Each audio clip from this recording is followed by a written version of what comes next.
Também vamos falar um pouco como surgiu a escola, o início da escola e quem tinha acesso à escola, né? Em seguida, vamos comentar e entrar um pouco no assunto da Revolução Industrial. Com a Revolução Industrial, o que houve? Quais foram as mudanças que aconteceram na questão escolar, na rede de ensino? O método de ensino da escola tradicional, a questão de ser crítica, as críticas que tiveram à educação, as disciplinas que eram rígidas e a vigilância, tá? E por fim, nós vamos falar um pouco sobre o ensino no século XX e a era digital. Tá? Então agora eu passo para a Marina. Bom dia. Bom dia. Eu vou falar sobre a escola antiga e medieval. As primeiras escolas, elas foram fundadas por volta do século VI a.C. Tá? E assim, quem tinha acesso a essa escola seriam só as crianças, filhos de fazendeiros, né? De escravos, essas coisas. E assim, eles não iam exatamente à escola. Os pais contratavam uma pessoa, né, assim, instruída, essa pessoa ia lá e dava as aulas para essas crianças. Às vezes, esse professor, essa pessoa, levava essas crianças até a casa deles. E lá eles explicavam, ensinavam tudo direitinho. Então, assim, a família sempre esteve presente nessa época. Mas só quem tinha acesso eram só essas crianças mais assim, ricas, né? Eram as crianças ricas da época. Por volta do século VI, foram fundadas as escolas dos mosteiros, vários tipos de mosteiros, e dali eles estudavam só o latim e humanidades. Os melhores alunos dali, os que queriam seguir em frente, eles continuavam, às vezes, só filosofia e teologia só. Fora isso, eles não podiam estudar mais nada, né? Eu aprendi. Depois do século XII, houve uma revolução no sentido de contestar o ensino religioso. Contestar o ensino religioso. Só um minutinho. Aí, as universidades só apareceram por volta do século X e XI, até o final da Idade Média, que contavam com mais ou menos um pouco mais de 80 escolas só, 80 universidades, na verdade. E apesar da diferença entre a escola antiga e a medieval, foi aquilo que eu falei, as famílias sempre estavam presentes na educação dos filhos. E a escola não constituía um instrumento de ação educacional tão rigorosa quanto se tornaria mais tarde, né, que depois a Karina vai falar sobre essa parte, das igrejas, né, que é só lá. E assim, hoje, a hora que a gente estava vindo, eu vim com qual é o seu nome mesmo? A Nil, e a gente estava me falando que ela está trabalhando com MOVA, né, uma ONG, uma coisa assim. Pegando o gancho da outra que me apresentou, e eram as crianças, eles eram os adultos colocavam as crianças para participar junto com eles de tudo, então eles não tinham infância, eles eram as crianças adultos. E ela estava me falando, ela estava dando aula com uma turma de empresa, que tem uma senhora de 104, né? De 104 anos. 104 anos, né? Que não sabia ler nem escrever. E tem um rapaz de 32, isso? Que ela ensinou o rapaz, e ele teve que ir lá na frente para falar alguma coisa, para falar sobre o dia dele, né? O dia dele. E ele escreveu e leu tudo aquilo, e quando ele terminou de falar, o olho dele lagrimejou, porque ele se sentiu emocionado, né? Aí eu falei, puxa vida, como que pode? Eu vou usar isso daí lá no seminário, porque é uma coisa assim, muito importante que a família está muito presente. A família está incentivando essas pessoas, inclusive essa senhorinha de 104 anos. Né? Então, assim, resumindo é isso. A família, de certa forma, sempre esteve presente. Hoje, menos, mas sempre esteve presente na educação dos filhos. Passa a palavra agora para a gente. Bom dia. A minha parte é sobre as escolas religiosas. Então, vou explicar um pouquinho para vocês. A gente vai voltar um pouquinho só na história para a gente entender até quando que chegou as escolas religiosas no Brasil, né? Depois das colonizações na Europa, na Ásia, eles vieram trazendo todas as informações que eles já tinham naqueles locais, né, instituição escolar, eles abriam escolas naqueles locais, os padres, né, já iam passando para as pessoas as instruções religiosas. Naquela época, eles queriam passar o que para os jovens e as crianças? Eles queriam que as crianças aprendessem a Bíblia, só que era passado em latim. Então, quando houve a colonização no Brasil, devido ao desenvolvimento que veio ocorrendo, muitas pessoas chegando no Brasil, pessoas de países diferentes também foram chegando e trazendo com eles toda essa bagagem de religião, que naquela época as escolas eram mantidas através dos mosteiros também, como disse a Marina, e se houve uma necessidade de se criar uma instituição escolar. Então foi na transição da Idade Média para a Idade Moderna que se começou a ver no Brasil a necessidade de uma instituição. Gente, estou um pouquinho nervosa, tá? Estou falando muito rápido. Vou tentar falar um pouquinho mais devagar. Então, gente, aí aqui no Brasil, com a colonização e com o desenvolvimento, né, na era moderna, houve a necessidade de se fazer uma escola, uma instituição escolar. Só que o que houve? A escola sempre esteve ligada ao governo também. Acredito que a gente vai entender hoje, até o ponto da gente chegar nas escolas dos dias atuais, a gente vai voltar hoje um pouquinho na história, para entender de onde que veio toda essa cultura de castigos, de coação para com as crianças. Naquela época, eles eram colocados em escolas como se fossem internados. E as escolas eram ligadas geralmente ao governo. O que eles queriam? Os jesuítas vieram para o Brasil, eles queriam catequizar os índios e instruir aqueles filhos de senhores que tinham mais condições, os monarcas. E eles colocavam as crianças em escolas separadas, escolas só para meninos, só para meninas, divididos por série e por idade, né? E durante esse período, eles usavam vários castigos. A gente até tentou colocar aqui as imagens, está um pouquinho pequenininha, mas eles usavam de alguns castigos corporais para fazer as crianças obedecerem o que eles queriam passar para elas, a religião. Eles queriam que as crianças entendessem que caso elas não agissem de acordo com o que eles queriam, elas seriam punidas. Então daí que já vem essa cultura toda de castigos, maus tratos, aquela coação moral. Eles colocavam crianças ajoelhadas no milho. A gente até colocou aqui no slide, né? Vou passar para vocês de uma forma mais reduzida. A gente tem uma criança aqui com as marcas, né, dos castigos corporais, a palmatória, né? Que acredito que, graças a Deus, agora já não existe mais. Ainda bem que eu não era desse período, senão eu estava frio. E nesse período, era a maneira que eles encontravam para coagir as crianças, não deixarem elas ter o instinto delas natural. Olhando pelo lado filosófico da coisa, na verdade, eles não tinham opinião própria. Eles não poderiam dizer assim, olha, eu não quero que ajam dessa maneira, ou eu não quero que tratem meus filhos desta maneira. A escola era gerida pelos religiosos da época. Então, eles colocavam as crianças lá, em estilo de internato, e os religiosos da época passavam para eles somente o conhecimento ou bíblico, né, ou de humanidades. Então, foi só a partir do século XVI que veio a revolução do Calvino e do Martinho Lutero, que eles eram contra aquilo que era ensinado, somente da maneira que era ensinado pelos religiosos da época, que eram as grandes igrejas católicas, né, que tinham vindo já do Brasil desde da descoberta. E eles não aceitaram aquilo, eles não concordaram com aquela maneira de se ensinar, como se fossem animais mesmo, pressionados a estarem sempre no mesmo padrão, no mesmo estilo. E aí foi quando Martinho e Calvino, eles decidiram ir contra a igreja.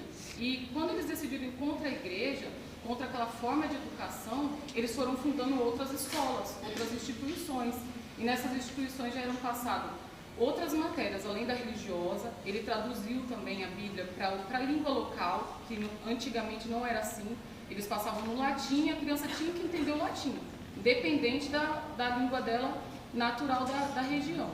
E foi quando eles fizeram eles foram contra esse modelo, né, de educação e fundaram outras escolas para que as crianças pudessem ter acesso de uma forma um pouquinho mais humanizada. Foi quando começou a ter essa transição, que ele passou a ver a criança de uma maneira diferente, os adolescentes, eles já não eram tão assim direcionados a agirem somente da maneira que a igreja queria. Eles eram levados a raciocinar um pouquinho mais e entender também a Bíblia com outra linguagem, com a língua deles natural mesmo. E eu vou passar a palavra agora para o meu amigo Eduardo. Bom dia, gente. Bom dia. Bom, falar desse tópico, que é a pedagogia realista. Do meu ponto de vista, essa parte aqui eu considero o divisor de água de tudo que já foi falado aqui para os dias atuais. Esse cidadão que aparece na foto é o filósofo René Descartes, que é responsável pela filosofia moderna. E ele foi quem fez a sociedade, na época, abrir os olhos para a importância do pedagogo. Né? E tudo que foi falado aqui está se vendo que é voltado para o poder, para a opressão. Um sistema que nos obriga, que nos conduz a algum lugar que eles querem que nós vamos. Né? E o René, ele fez o seguinte, ele abriu os olhos da sociedade para isso, mesmo sendo um filósofo voltado para a linha matemática, mas ele se preocupou com a introdução do pedagogo. E a partir daí começou-se a se ver a educação, a pedagogia de uma outra forma, de uma outra maneira. É como se o pedagogo antigamente não fosse fundamental nesse processo de evolução. E ele usou simplesmente uma regra, que é a de duvido, penso, logo existo. Então, se você tem dúvidas, quando você coloca dúvida em tudo, você é obrigado a pensar. Por que aquilo? Por que isso? Por que não pode? Por que posso? E se não for assim, a gente nunca sai dessa mesmice de tudo que já foi falado aqui. A imposição da mídia, a imposição política, que era muito forte nessa época, que aqui também atravessava-se uma fase, eu disse no início, que tem muito a ver com a nossa época, porque não só na educação, como aí passou a ser fundamental o capitalismo nos nossos dias, né? A política começou a ver que a educação ela tinha um poder muito mais além daquilo que eles imaginavam e começou a canalizar os interesses políticos deles para que a coisa acontecesse como eles queriam. A partir do momento filosófico do Descartes, o que acontece? A sociedade ela surge paralelamente um movimento chamado liberalismo, que não tem nada a ver com anarquismo. O liberalismo nos dá aquele sentido de liberdade. Se eu existo, se eu posso pensar, se eu posso fazer, por que eu ficar dependendo do que ela diz, do que ela fala? Por que não discordar do pensamento dela? Então essa foi a introdução filosófica dele, que eu considero o divisor de água da época do século XVII até os nossos dias. E esse século ele foi tão importante na educação, devido ao contexto político, sociológico. Aqui é quando começa a se dividir, por interesse político, aí começou a se dividir filosofia, sociologia, pedagogia, psicanálise. Aí é onde Freud aparece, que é filosofando que vem a psicanálise. Justamente, eu costumo dizer que é um símbolo que pouco se usa hoje, que é a interrogação. Hoje a gente está muito acomodado aquela coisa que foi falada aqui no jornal. Ainda ontem eu estava vendo uma matéria que a televisão já está preocupada com a queda de audiência dos telejornais.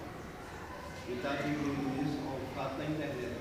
Mas não é, porque a coisa hoje está tão engessada, tão maquiada, quando chega às 8 a gente já sabe que o cara vai aparecer ali do lado do almoço bonito. Boa noite. Aí você vai falar de quê? Do que eles acham que há. E nada ali contribui. Então, essa fase, o Descartes naquela época, ele já, há 200 anos atrás, ele já tinha a visão de hoje. Ele já sonhava com uma sociedade, só que hoje nós nos acomodamos. Está muito bom para a gente. A internet é como o nosso colega aqui falou, vou lá para o Facebook. O Facebook é uma ferramenta ótima se nós soubéssemos usar. Mas acontece que a gente tira foto do bolo, daqui a pouco a gente vai ver, aí coloca lá o bolo, alguém vai lá e curte, a gente fica preocupado quantas curtidas vai ter. Né? E falar que é o seguinte, nós como pedagogos, a gente pode fazer uso dessa interrogação. Se fala na LDB, PNE, ECA, Constituição Federal, e eles tentando melhorar a qualidade da educação em sala de aula. Mas o próprio processo, a própria política faz com que a família seja dissolvida. Hoje, uma criança, daqui o exemplo da nossa amiga aqui, você pode dar 9 anos, ele tem casa também. Fazendo o quê?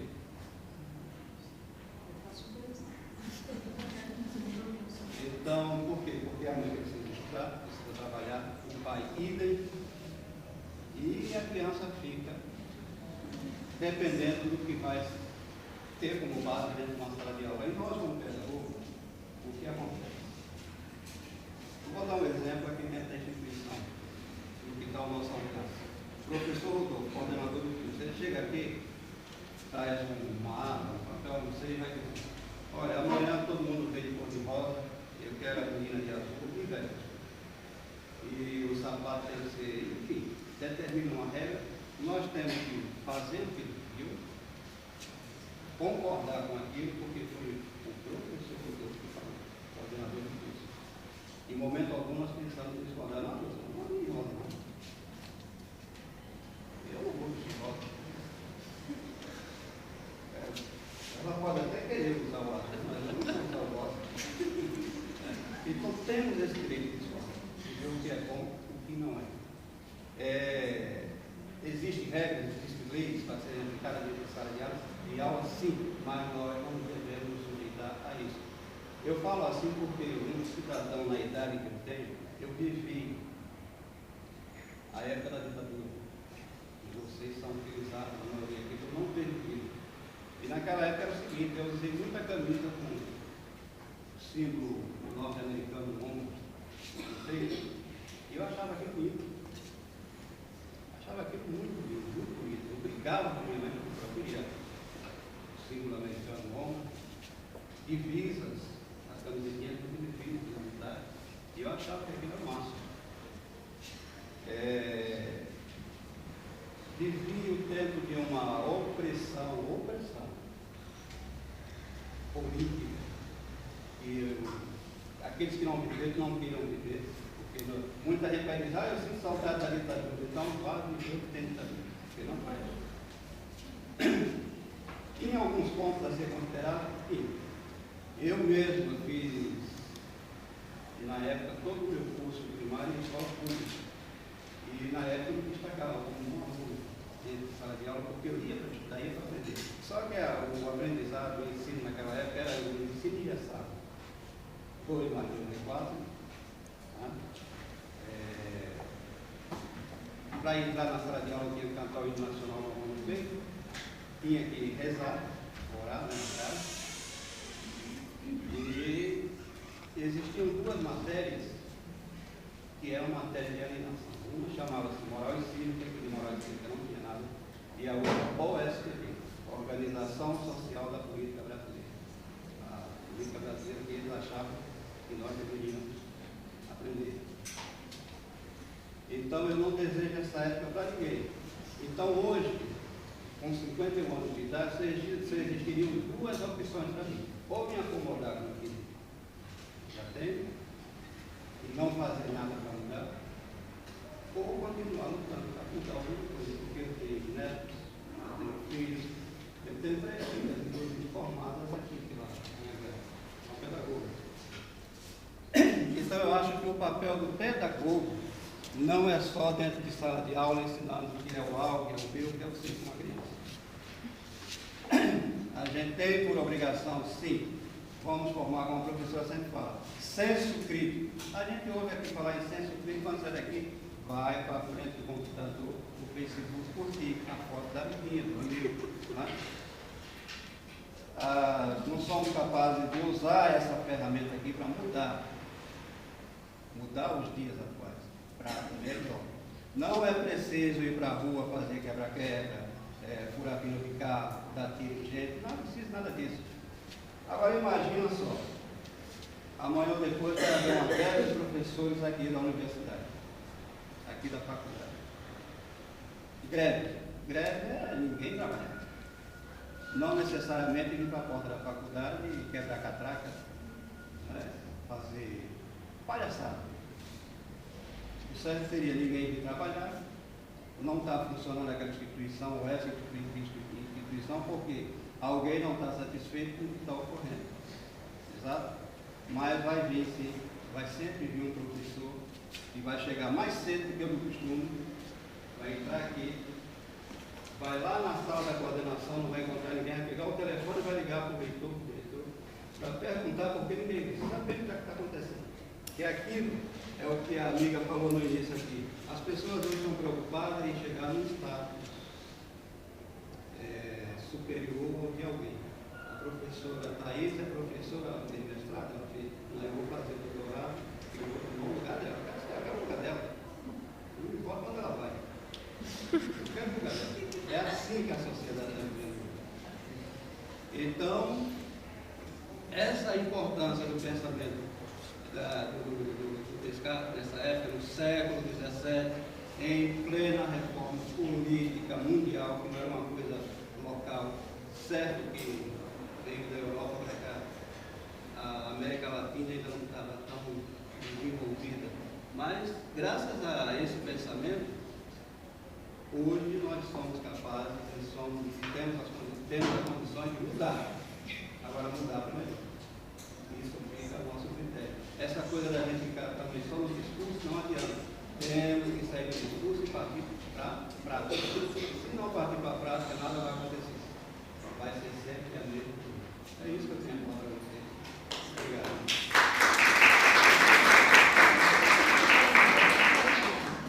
Bom dia para todos. Eu vou falar sobre a Revolução Industrial, o seu impacto na instituição escolar. Como todos nós sabemos, a Revolução Industrial foi um marco assim, muito grande, que impactou o mundo inteiro. E na educação não foi diferente, assim como na política, na economia, no social. Esse foi um período em que a educação começou a ser implantada de forma diferente, porque surgiu-se as grandes fábricas, surgiu a Revolução assim, mundial mesmo, que nem teve a Revolução da Inglaterra, os Estados Unidos começou a ser fundado nesse período, Revolução Francesa, e com isso explodiu assim, no mundo uma necessidade de conhecimento. Os camponeses que até então viviam da agricultura começaram a migrar para as grandes cidades para trabalhar nos sistemas de fábricas, que até então não tinha sistema de operários. E para isso era necessário, pelo menos, saber ler, escrever e somar. Era esse o objetivo das grandes massas, para poder contratar aqueles funcionários que até então o acesso ao ensino, ao conhecimento, à educação, como já foi dito anterior na outra equipe, só quem tinha acesso a isso era simplesmente a burguesia, a elite. Isso desde o início dos tempos, na Grécia Antiga, antes de Cristo, só realmente aqueles filhos dos guerreiros que tinham acesso ao conhecimento, a essa educação. E com isso, a plebe não tinha acesso nenhum. Era aquilo que lhe impunha e pronto. E com essa Revolução Industrial, começou-se a fundar a primeira escola ao domínio do Estado, as escolas estaduais, que até então, como foi dito, eram as escolas religiosas, eram assim, as escolas só para a elite, tá? E a plebe não tinha acesso. Fundaram, sim, sentiam a necessidade das escolas ficar nas mãos do Estado, ou seja, as escolas estaduais começaram a surgir nesse período. E o objetivo, como nós sabemos, a escola não tem como estar desvinculada da política. Infelizmente, até os dias atuais, a educação, a instituição escolar é vinculada de uma forma assim, totalmente da política. E eu não vejo expectativa disso ser desvinculado algum dia. O interesse, né, deles não era levar o conhecimento à população de massa, né? O interesse deles era o controle. Tá? Então, aqueles funcionários, muita gente saindo do campo, aquelas pessoas sem acesso nenhum à educação, ao conhecimento, e trabalhar nos sistemas de fábrica, como que ia ser para organizar? Então, a ideia da escola para todos era controlar as pessoas, tá? O seu acesso, como que eles seriam ali na empresa. Então, não era simplesmente porque o conhecimento tinha que ser chegado a todos, de certa forma. Eles não estavam preocupados com o ensinamento, com a escola, com os direitos igualitários. Não, a preocupação era o controle das pessoas. Isso, tanto que as pessoas fossem funcionários obedientes, como que eles fossem assim, a consciência deles não evoluísse. Isso foi um grande marco nessa época da Revolução Industrial, porque as pessoas achavam, empolgadas ali, que ia ter acesso à escola, assim como o filho do governador, assim como aqueles que muitas vezes, antes, né, na época das religiões, que só tínhamos colégios religiosos, muitas pessoas queriam ter acesso ao conhecimento, mesmo que fosse só a filosofia e a religião. Aí muitos iam, né, para estudar, porque só quem ia ser padre que podia estudar, mesmo sem ter a vocação, só para ter o acesso ao documento. Temos documentários a respeito disso, um grande marco também, um clássico, O Nome da Rosa, que fala sobre isso. A luta das pessoas assim, de uma classe menos favorecida para ter o acesso à educação. Né? Então, essa mudança ocorreu nesse período da Revolução Industrial. E até os dias atuais, eu creio, né, essa é a minha conclusão pessoal, que não houve mudança. Infelizmente, eu vejo esse capítulo 7 por dois aspectos. Primeiro aspecto, mudou muito a didática, a pedagogia, foi uma coisa que teve uma mudança assim, muito significativa, porque, como a Daiane aqui ela comentou, antes tinha um castigos, a forma era cruel para a gente chegar ao conhecimento. Regina pediu para me entregar. Regina? Que susto! Pode continuar. Então, assim, antes era muita crueldade para que a gente pudesse compreender. Eles não queriam que entendessem, queria que decorasse. Você tinha que decorar a tabuada, você tinha que decorar o texto, que Dom Pedro II, que foi ele que fez aquilo, não que foi Marechal Deodoro, você tinha que saber as datas exatas. Então eles não estavam preocupados com o conhecimento, com a sua evolução, estavam preocupados com você, como já foi dito aqui, com você tirar nota, com você mudar de série. E nesse período foi implantada também a educação francesa, assim como a inglesa, que na época, como eles precisavam assim, controlar o povo, eles enchiam um galpão assim com muita gente, tá? E aquilo ali era escolhido dentre os alunos, aqueles que saíram melhor, para liderar. Então era como se fosse uma empresa onde tivesse vários setores, e ali aqueles que destacassem melhor ia coordenar. Aí tinha um único mestre, um único professor, que ficava de cima,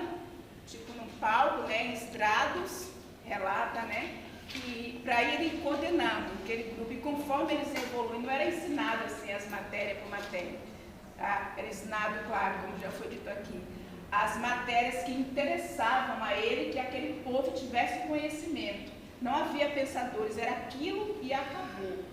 Então, assim, pensando para os dias atuais, muitas vezes isso não mudou, porque hoje temos tantos programas, educação para todos, FIES, cota para o negro, cota para o pobre, mas onde está a igualdade?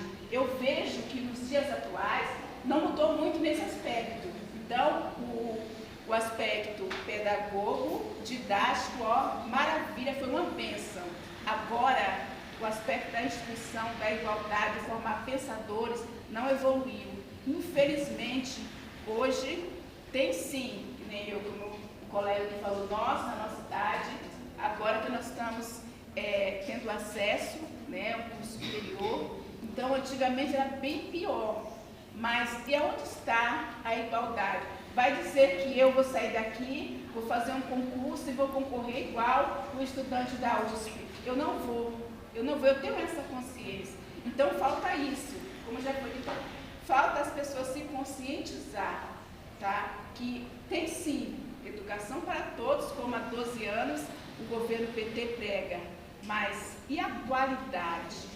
Eles não continuam fazendo da mesma forma que faziam no início da Revolução Industrial do século XIX, ou seja, apenas aquilo que eles querem que nós saibamos. O acesso só vai até onde eles querem. Eles vão soltando, daqui a pouco eles puxam a rede. Infelizmente, essas coisas acontecem. Nós, como educadores, nós temos que simplesmente, como já foi dito aqui, nós temos o poder de fazer essa mudança.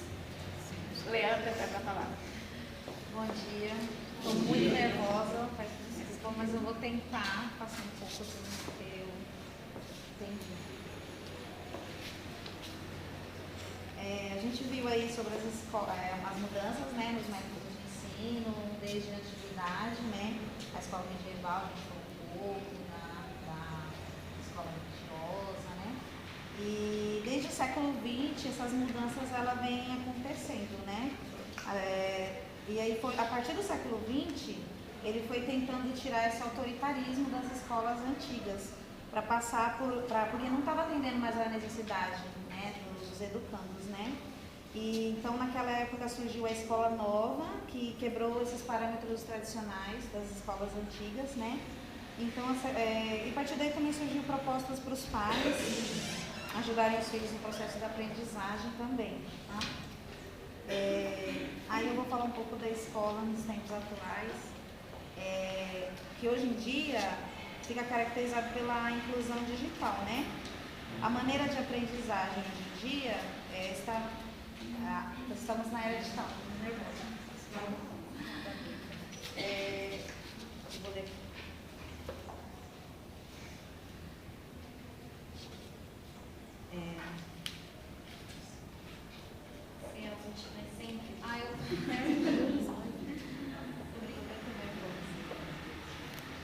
Hoje em dia é fácil vermos crianças com computadores e meios de internet, né? Como foi falado, as crianças, jovens, hoje está a par da inclusão digital. E isso surge também um conceito de o medo dos professores, saber será que vai ser daqui a 20, 30 anos o professor vai ser necessário na sala de aula? Então, fica a ideia de que, assim, na minha concepção, o professor sempre vai ser válido, porque... Ai, estou nervosa bastante. Nem estou olhando para você.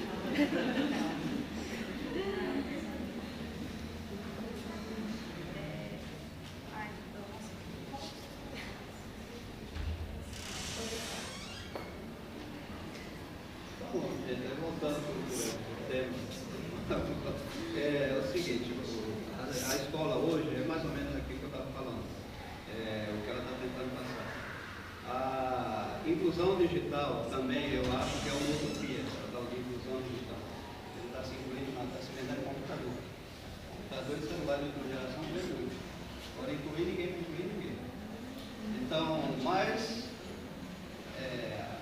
a teoria existe. Se ela existe, vamos partir desse princípio. A inclusão digital, ela traz um certo benefício, a informação ela chega mais rápida, mais ágil, mas temos que saber selecionar também como fazer uso desse tipo ferramenta. Você vê um site como a Wikipédia, não é totalmente seguro.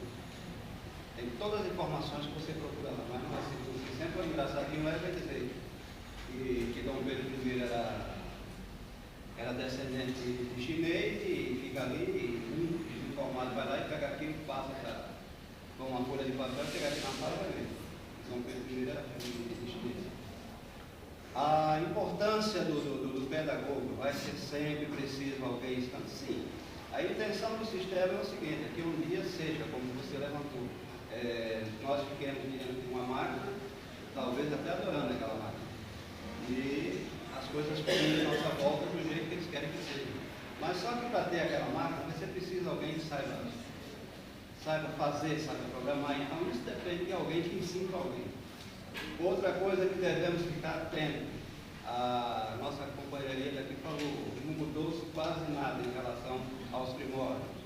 Realmente concordo. Hoje, o governo está vendo que com esse programa de educação para todos, de uma certa forma, ele conseguiu o objetivo inicial do programa, que era atingir as camadas mais pobres, mais necessitadas, que não tinham acesso ao ensino superior.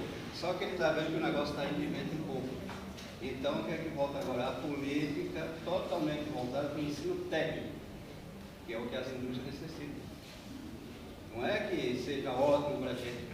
É bom, vou fazer um curso tecnológico, é ótimo, 2 anos de formado, eu posso fazer uma pós? Posso, mas não é o essencial.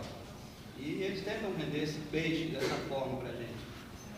Que o ensino técnico é a saída, e não vai ser dessa forma que vão dar lugar nenhum. É isso aí.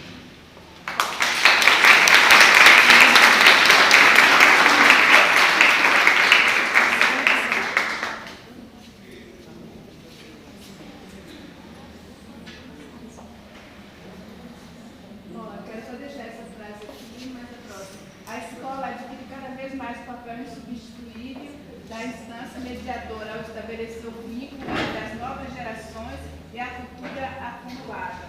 Ou seja, sempre haverá as escolas como um mediador, tá? Entre aqueles que não têm o conhecimento e entre o governo. E ela vai continuar sendo assim. E nós, eu falei, né, que não mudou quase nada, mas nós não podemos continuar com essa mentalidade assim, de que a escola ela nunca vai evoluir, que não tem fundamento, que não presta. Nós não podemos também ser tão otimistas e falar que a escola, que a educação, que a instituição no Brasil funciona, que é muito bom.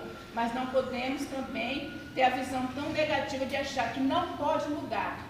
Temos que fazer mudar. Tá? Eu deixei essa frase aqui que eu achei muito legal, a ver se gosta.